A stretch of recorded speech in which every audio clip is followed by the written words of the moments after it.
Capitan Lieutenant Reinhard Hardigan stood in the conning tower of U-123, the salt spray stinging his face, as he surveyed the burning wreckage of SS West Ibis through his Zeiss binoculars. The date was January 13, 1942, and the coordinates placed him approximately 40 nautical miles southeast of Cape Cod. The freighter, its hull torn open by 2 torpedoes from his stern tubes, was already listing at 30 degrees, black smoke pouring from its midship hold into the frozen Atlantic air. Around him, his crew worked with the practiced efficiency of men who had sunk 19 Allied vessels in the previous year alone. Hardigan permitted himself a thin smile.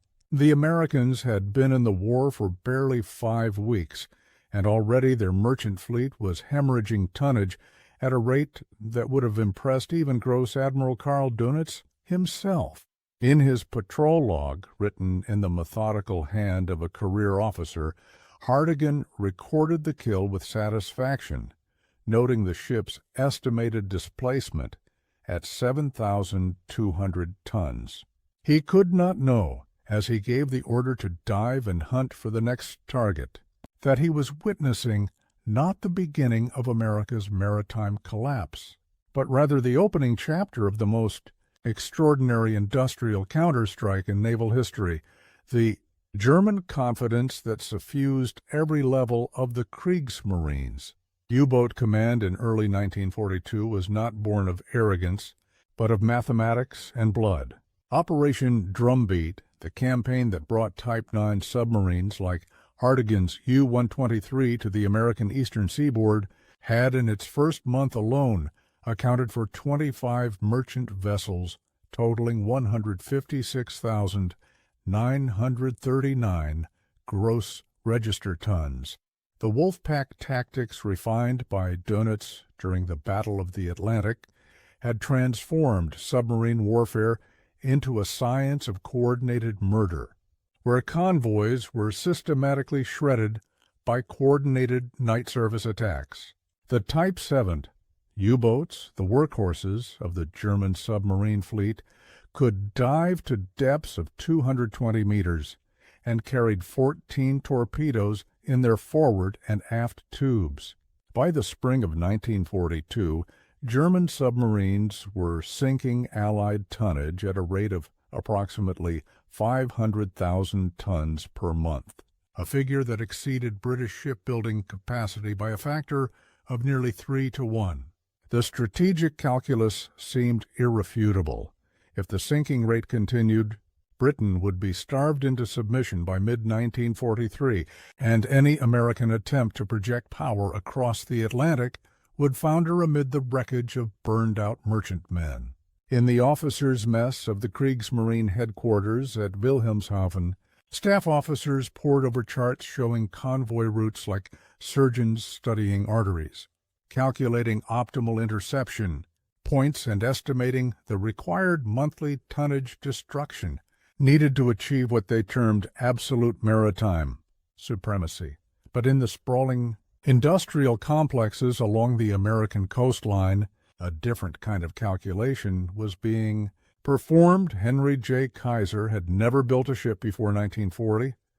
A highway and dam construction magnate who had made his fortune pouring concrete in the American West, Kaiser approached shipbuilding with the mindset of a mass production industrialist rather than a traditional naval architect. When the British Purchasing Commission approached American shipyards in 1940 with an urgent request for cargo vessels, Kaiser saw not a maritime challenge, but a manufacturing problem. The vessel he proposed to build was based on a British design for a tramp steamer, a simple, welded hull cargo ship that prioritized speed of construction over elegance of engineering. The Maritime Commission designated it the EC2SC1 type, but it would become known to history simply as the Liberty ship. The design was deliberately archaic, a reciprocating steam engine that would have been familiar to engineers from the previous century, a boxy hull form that sacrificed hydrodynamic efficiency for cargo volume. and standardized components that could be prefabricated in factories far from the shipyards. The first Liberty ship, SS Patrick Henry, was launched on September 27, 1941, taking 244 days from keel laying to delivery. Kaiser looked at that timeline and calculated that it was 200 days too long. By March 1942, as Hardigan and his fellow U-boat commanders continued their rampage along the American coast, the Liberty ship program was accelerating with a velocity that defied traditional shipbuilding logic. Kaiser had implemented assembly line techniques borrowed directly from automotive manufacturing, breaking the construction of a 10,500-ton cargo vessel into modular sections that could be built simultaneously in different parts of the shipyard. Welding replaced riveting, reducing hull construction time by 40% and eliminating the need for teams of skilled riveters. Prefabricated deckhouses, masts, and engine assemblies were built in inland factories and transported to the yards on flatbed railroad cars, arriving just in time to be lifted by crane into position. The Richmond Shipyard No. 2 in California, one of Kaiser's flagship facilities, employed 42,000 workers operating in 3 shifts around the clock. The night shift working under banks of floodlights that turned the shipyard into a cathedral of industrial light, visible from 20 miles away. By May 1942, the average construction time for a Liberty ship had fallen to 105 days.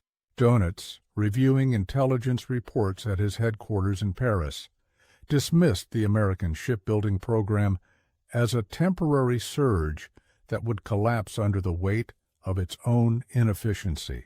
His staff calculated that even if the Americans managed to sustain production at current rates, U-boat sinkings would still maintain a net negative in Allied tonnage.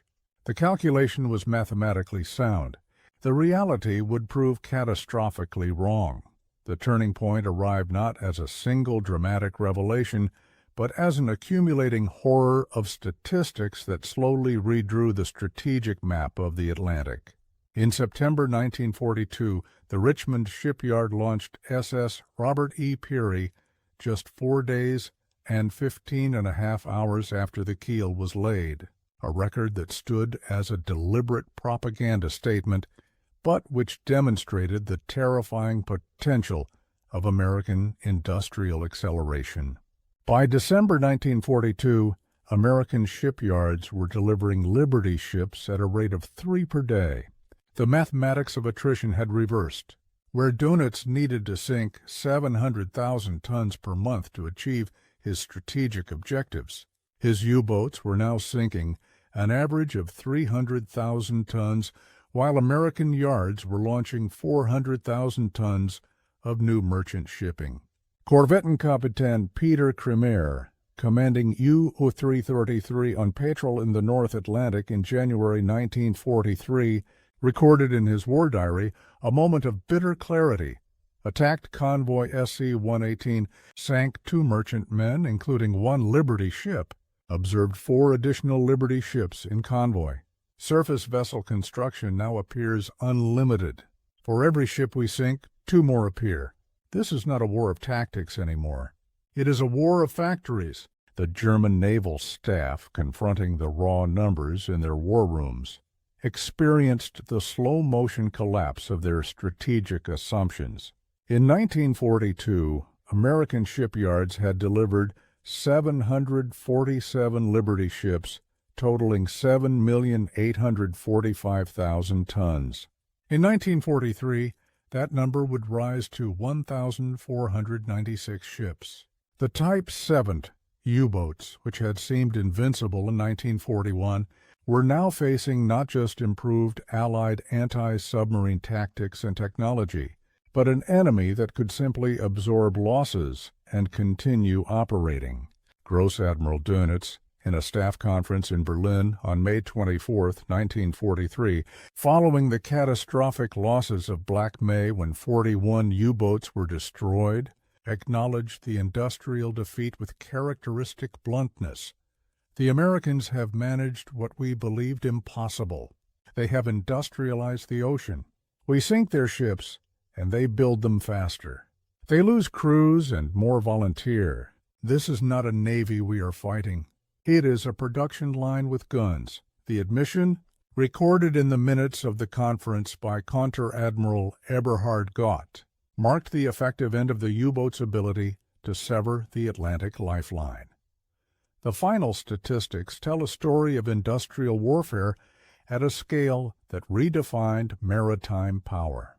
Between 1941 and 1945, American shipyards built 2,710 Liberty ships, averaging one completed vessel every 42 hours at the program's peak.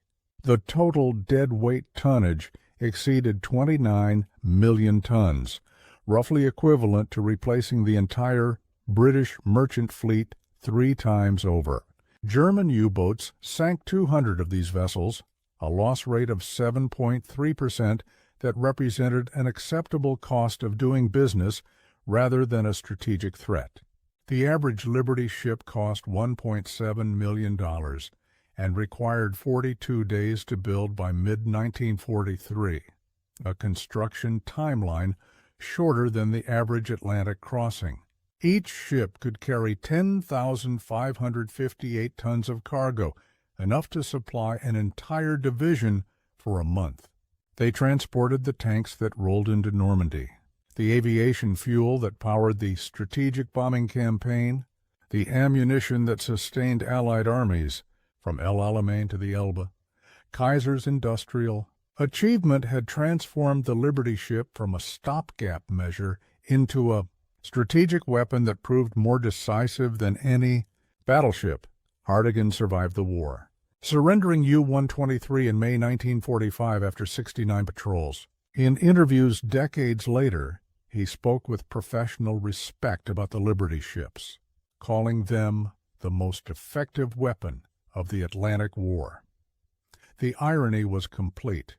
The weapon that defeated the U-boat was not a destroyer or a depth charge, but a slow, ugly freighter that could be built faster than it could be sunk.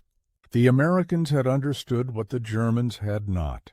In total war, victory belongs not to the most skilled warriors, but to the nation that can sustain production when all others have exhausted their strength.